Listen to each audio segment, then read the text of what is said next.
Good evening, YouTube. This is Kayleen Stern coming at you with a video that I had promised that I would go ahead and make regarding some of the gear that I took with me to the Country Pepper Memorial Camp and how well it performed or did not.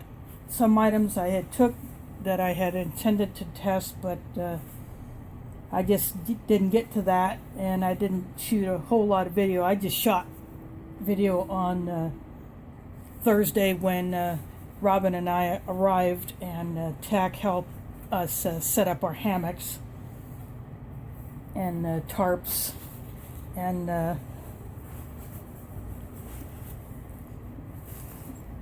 how I had swapped out my Dee Dee tarp for one of TAC's two tarps that she brought, because Robin needed a bigger tarp, and the one that she brought was too small to cover her hammock, but because the space between the two trees was larger than the space between the two trees that I hung between, that worked out great. So Robin used my Dee Dee 4-meter square tarp, which is a little over 13 feet per side, and so I'll go ahead and talk about that anyway, and how well it performed and held up to the conditions.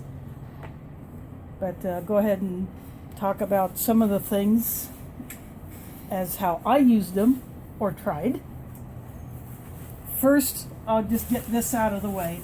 I'm not going to take anything out of their carry bags, simply because I'm just doing this in my living room. There's a lot of noise outside. I have my slider open to get some nice air in here, because it's still in the 70s Fahrenheit here.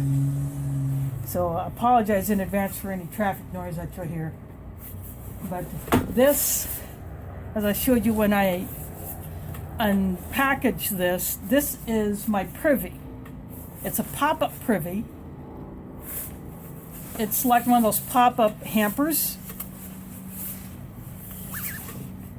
And my cat's privy that goes over her litter box is the same way. But this thing failed on three different levels. For one thing, the guy lines that it was supplied with are too thin and too short. You tie one end to the tie-out point on the side, which is about 4/5 of the way up each corner. It did not reach the ground, even when you lay it down right against it. And the stakes were not even as long as this light. The stakes were not much longer than this light, and they're very thin. So I opted for my heavier stakes, and even that didn't work out against the wind, because the wind just kept taking it. Even though I tied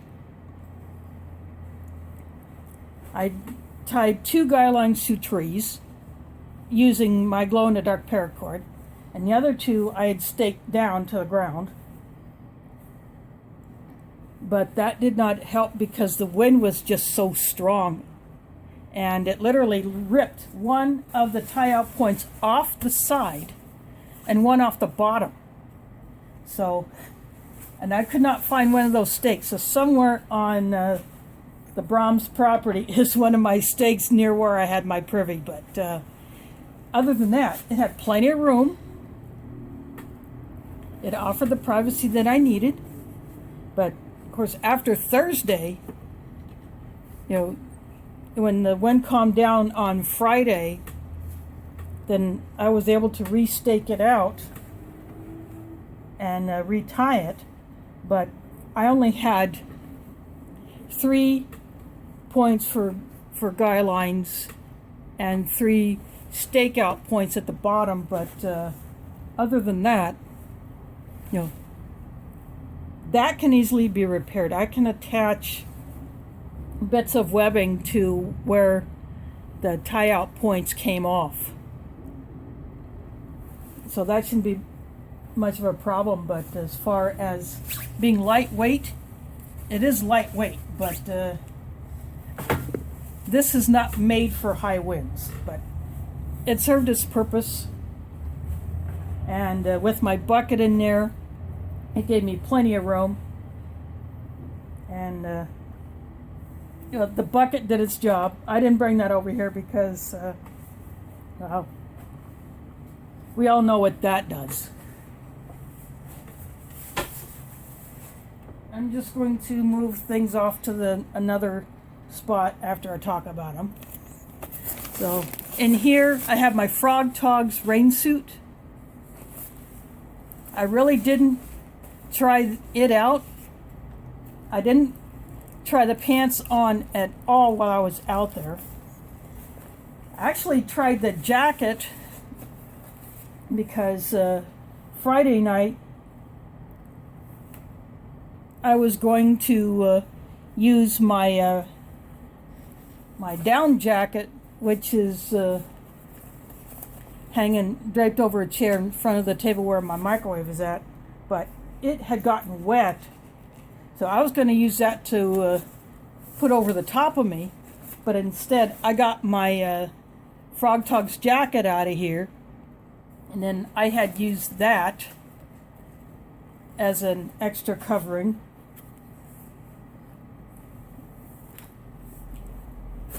And that sort of worked. I was also using a spare sleeping bag that Tack had, but because one end was still wet, I had it going over my hammock this way instead of lengthwise like a top quilt. So that's why I was going to use my jacket, my coat. But I used the Frog Togs jacket, and then when I had to get up to use the privy in the middle of the night, I just put that on. And that worked out pretty well. I didn't get a good rain test on this, but I hope that sometime soon I'll get to. But this is just a dry bag that I got to put these in. But the jacket, it's got a nice, generous hood, pretty adjustable. So initial try at the jacket over a few layers of clothes, that's pretty good. So I want to be sure to get these big enough so I could wear these over layers. But I hope to give these more of a test in the future.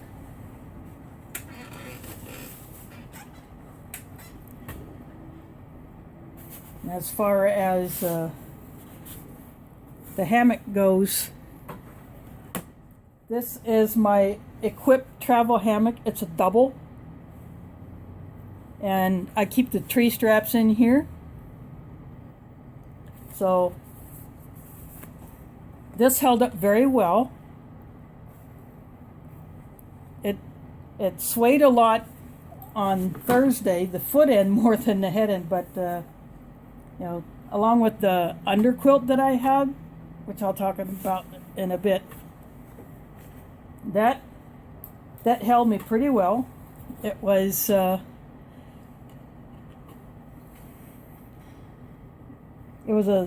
little getting used to trying to get in and out of it, but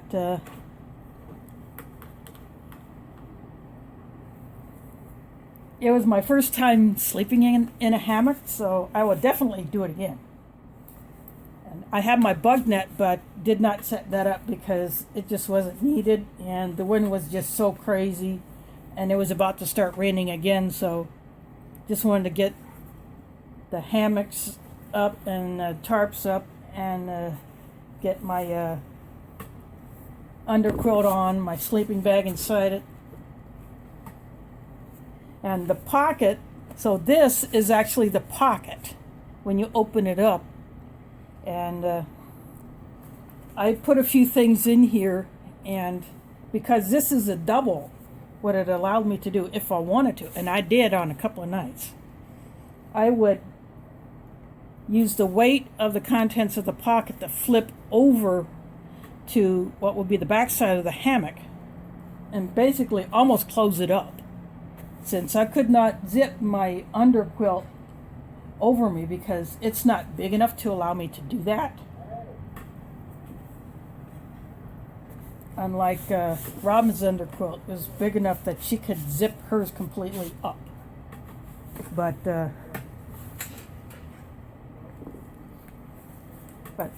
you know, for one that I got at Walmart, I do have a couple extra carabiners in here, but just stuck with the carabiners that were included instead of switching to the heavier weight ones that I do have in here. But maybe next time I hang this, I'll switch to those instead, because they're a lot bigger. But again, Walmart, I bought the tree straps separate. So this is probably a pretty good entry-level hammock, and to me that's what it is, because you know, my first time trying this. So yeah, and I happen to like this color, so this is part of the color, and then so yeah, it worked out pretty well.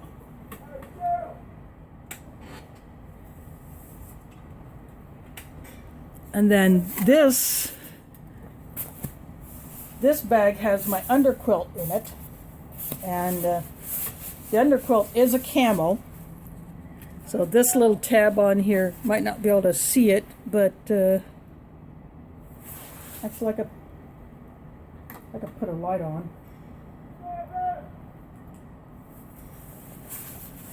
I'll just use that. So you should be able to see that little camo tab there.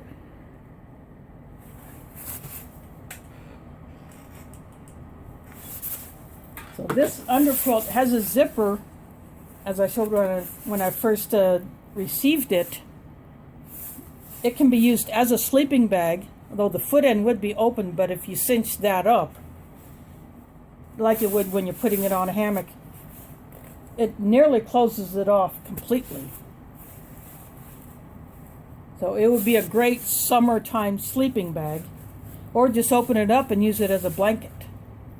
And it does have the shock cord on the sides, like a lot of underquilts do, that runs the full length of it. It still worked out to be a pretty good underquilt. If I needed to shift it a little bit, I had no problem doing that. And even though it was pretty thin, it trapped the heat in from the bottom pretty well from underneath me. So now there are heavier weight underquilts out there. You know, one's rated for colder temperatures, but this one actually worked pretty well for me. So yeah, I like it.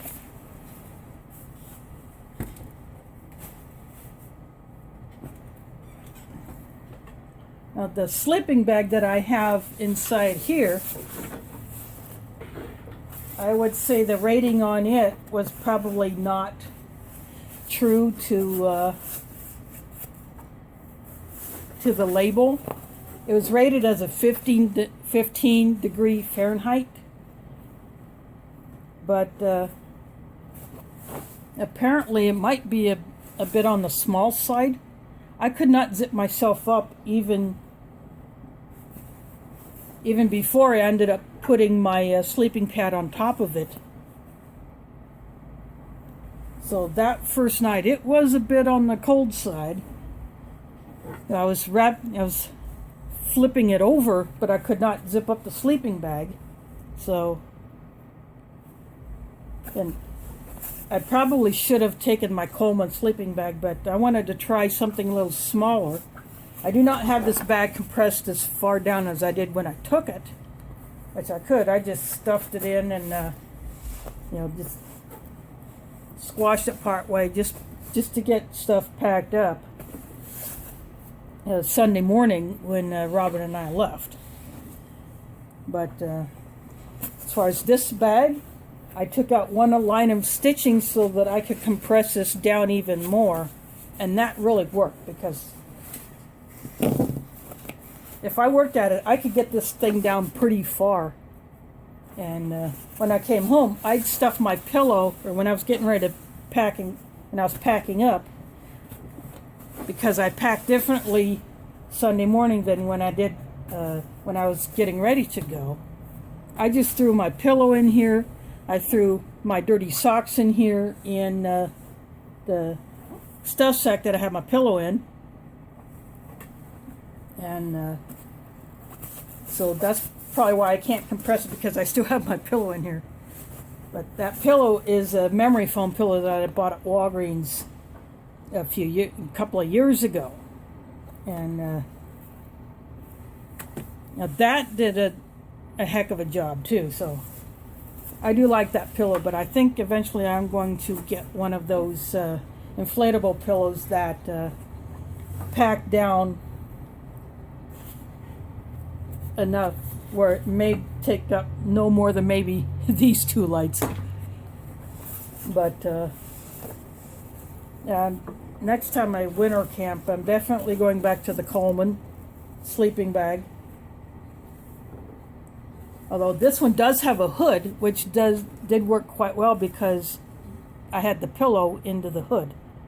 And my Coleman sleeping bag that I've had for over 30 years does not have a hood. And it's still going strong. It's had a couple of duct tape repairs and some super glue, but other than that, that worked out really well. And before I decided to go on with this video, I just watched a video from Dave Canterbury, and he showed his camp setup, and he has the same sleeping pad. This is insulated Static V, the camo. So I commented on that video that I have the same pad, that it really worked. You know, I've used it in tent, now the hammock, so it slid a little bit because that sleeping bag that I have in there is very slick. That's another drawback to it. My Coleman, the inside is not slick, and even the outside is not quite as slick as that sleeping bag. So that's another advantage that the Coleman has over this one. But well, I gave it a good test. But this thing, I did not feel the cold from under me at all. Of course, combined with the underquilt. And later, I put the sleeping bag underneath this, and then that bag that I borrowed from Tack served as a top quilt. So that's one thing I do want to get in the future, is an actual top quilt, so that I don't have to try to do something with the two sleeping bags. But this pad, even though it's a factory refurb, it did deflate on me, but that's because I popped the valve with my foot or something, maybe a sock or something that I had put in the foot end of the hammock. But you know, after I re-inflating it, I didn't do that again. I hit the valve and popped it open, so that's the only reason why it deflated, was I had inadvertently done that. But even after it had deflated, I really didn't feel the cold. So this Climate insulated Static V, yeah, it's a good performer. And now on to other things which I took. This little stool was my bedside table, so to speak. I opened it up. When it opens up, it doesn't, it's not very wide. You know, it's meant to be a stool for someone to just sit on, or maybe a kid even. But because it only opens up to about that wide, it makes a great bedside table for a camp. And because it's slow enough, it's a little bit shorter than this when it opens up, you know, when the legs are expanded. So it's great. It fit perfectly underneath the head end of the hammock. So even when I was swaying, nothing that I had on there got knocked off. So this little inexpensive stool that I got off of Amazon, I did not pay for very much for it. Now this carry bag could be a little bit better quality, but the stool itself, it performed very well as a bedside table. And that's one thing that I wanted to get, was a small camp table or stool that I could use as a camp table, and this fit the bill. And of course, over Robin's hammock was this DD 4-meter square tarp.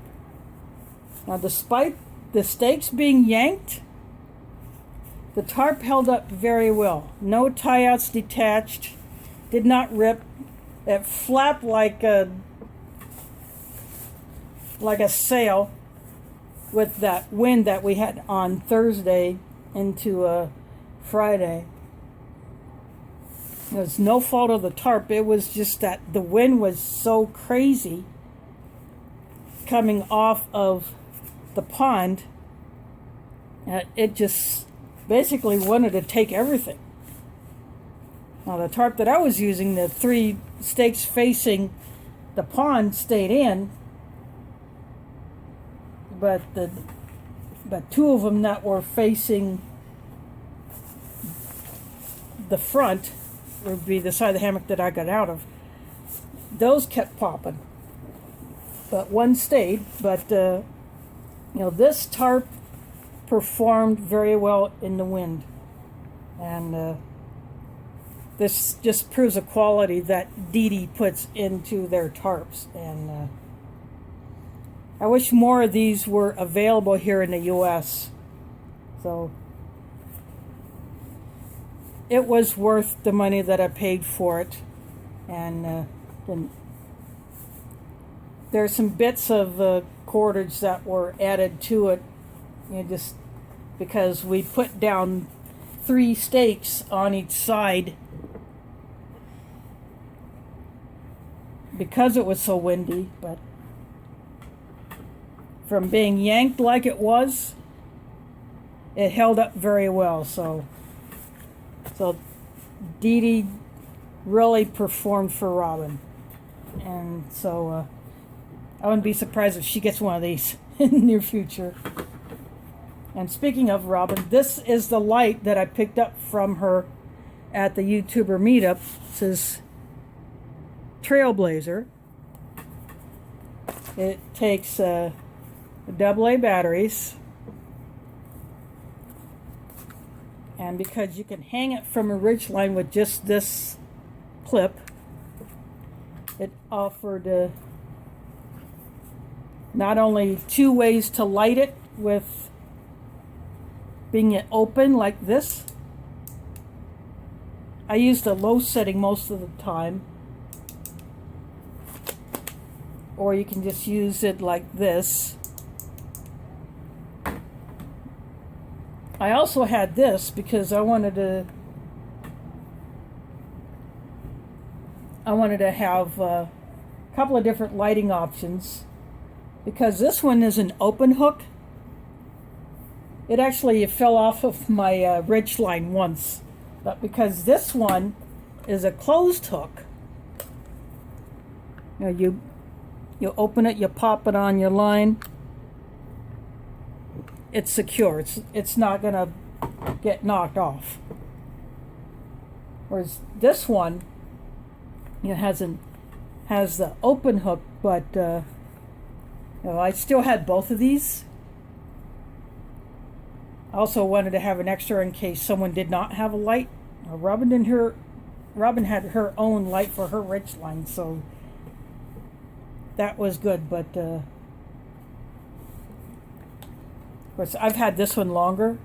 This one has the magnet, so I can stick it on something that's magnetic.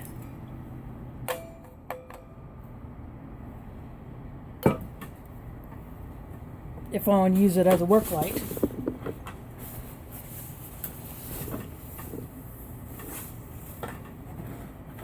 And speaking of lights, this is the flashlight that I took to test. I didn't do a whole lot with it because I was using mostly the headlamp when I was moving around at night. And of course I put this in my hammock pocket right before I would go to bed, or after I had to gone to the privy at night. But this light is one that I was sent a pair of these for testing, and it's a zoomable. It runs on an 18650 battery, and what this has a low, or it has a high, a low on that end, and then a side light. It has one brightness only, but it's got steady on, and this makes a great. This will make a great light for filming because it's a magnet. You can stick it on, say, the hood of your vehicle if you're working on it, or you stick it on something that's magnetic. It's not really sticking to that mug, but you know, here, I'll just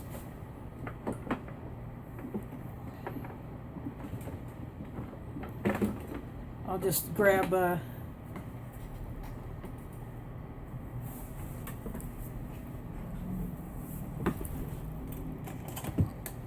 so you stick it on there. You can have hands-free working, or if I wanted to hang it on a line or take a loop of cord, hang it in a tree, I could have a filming light for at night. And then this has a slower SOS,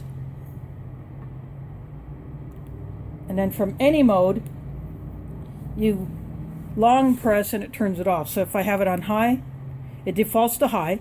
I long press, it's off. And it has a charging port underneath this red cap here. So again, I was sent 2 of these for testing, and so I showed some of the others this light when we were up at the top of the hill where we did most of our cooking, and when we were staying out of the wind. And again, having a magnet on a light can also be used if you drop something that is a steel and it lands on a surface that can very well conceal that little object. You can use this to run over the ground or whatever you're scanning, and it'll pick up.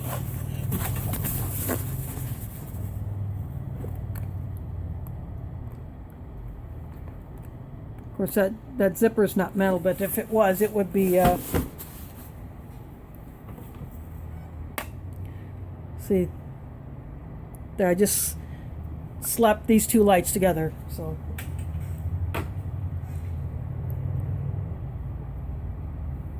I'll be doing more with these lights in the future, but having this side light option, very good idea. And the last thing that I'm going to talk about is this Trekology chair. I had won it several years ago in another channel's giveaway that had. It's a little short for me, even when I have the legs extended, but Tack borrowed it. She sat in it. It's perfect for her, but I offered it to her, but she said she already has some chairs like this, but because the ground was so muddy, you know, the chairs that have the feet, really small feet, like these do, they really sank. So some companies that make these chairs make a net piece that attaches to the feet that is supposed to prevent it from sinking down either in mud or sand or snow. So I want to look to see if Trekology makes something like this for this chair, or if they are so generic that a net piece or bottom piece from any company would fit on this, but then at camp I also used it as a storage place to keep some stuff off of the ground underneath my hammock, especially when it was raining. I put some things on there and I draped my coat over there at night after I took it off. Now after Friday, when it was no longer raining, that worked great because it could be aired out. It could be dried out if I was sweating too much in it. But that brown coat is one that one of my sisters had given me. There's no hood for it. It got lost, but eventually I'd like to find a hood for it. But yeah, I put my coat over it, and then I used it as an extra storage space to keep things off of the ground. And because my ground sheet that is currently outside covering some items that I currently have temporarily on my deck to keep them dry. I have that out there, but because of the mud, it got pretty darn dirty. So it's supposed to rain tomorrow, so I think maybe in a couple of days I'll go ahead and pull that back so that I can take it into my tub, and that I'll just clean it out in my tub. But and I had this this inexpensive headlamp that has a red light. It's got high, low, and then strobe,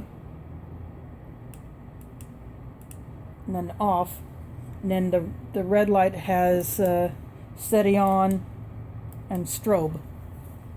Now this got used every day, so it's a lightweight headlamp, and it just takes AAA's. Now, I first tested this out at the YouTuber meetup in October. So this thing worked out really well too. And putting it in my pocket of my hammock at night, along with a couple other things to give it some weight, plus keeping it handy and allowing me to use that weight to flip that over so I could literally close up the hammock. So that worked out really well. So I just want to come on here and get this video up for you all. So the next thing that I will probably be putting up will be my next ration mashup, unless I decide to put up something else before then. So Sundays, 6 o'clock U.S. Central Time is when I go live, and but tomorrow hopefully things will be a lot better as far as my internet goes, because I got a cable guy coming tomorrow to install my internet. So hopefully I will not have any issues with getting bumped off like I do with my hotspot, but of course I have the hotspot as a backup. And but if I had come up with something else, I'll try to put that up, and hopefully it won't happen like my mail call video.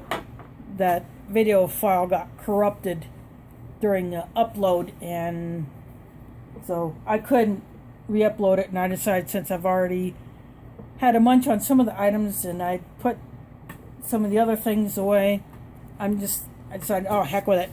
So that's why I showed the Z-Ration and the Moors and that blue solar panel in my stream from this past Sunday. So that's why you see those there. And but I'm hoping to get another item in for testing soon, so wait and see on that. And that will make a future appearance later on when I go test that item out. But I just want to get all this up for you today and tell you how these things performed. And hopefully this will help some if you're making decisions on certain things. Of course, then again, weather can be very fickle when you're trying out certain items, and my Privy being one of those that just, it was not all that expensive, but it was not super cheap. But I think some of the materials were just too cheap on it to make it effective, especially when you include guy lines that are not even the right length. When they're too short to begin with, you know something was wrong there. So that's why I went for the glow-in-the-dark paracord. Now that worked really great because this light hanging off of that, because it pops out like this and you got light in all directions, it lit up that glow-in-the-dark paracord, and it kept glowing for pretty much most of the night. And of course, I get up in the middle of the night to go relieve myself, and then I use my headlamp. That hits it, that glows it a little bit more. So yeah, that glow-in-the-dark paracord really was a great thing to have. So I highly recommend getting some of that, especially if you're gonna have something that you may need to be able to see at night. And you know, the reflective cordage, if you don't have a light right on it, it won't reflect. So the glow in the dark, that's where it's at for me. So anyway, I'm going to go ahead and get this thing uploaded. Thanks for watching, and catch you on the flip side.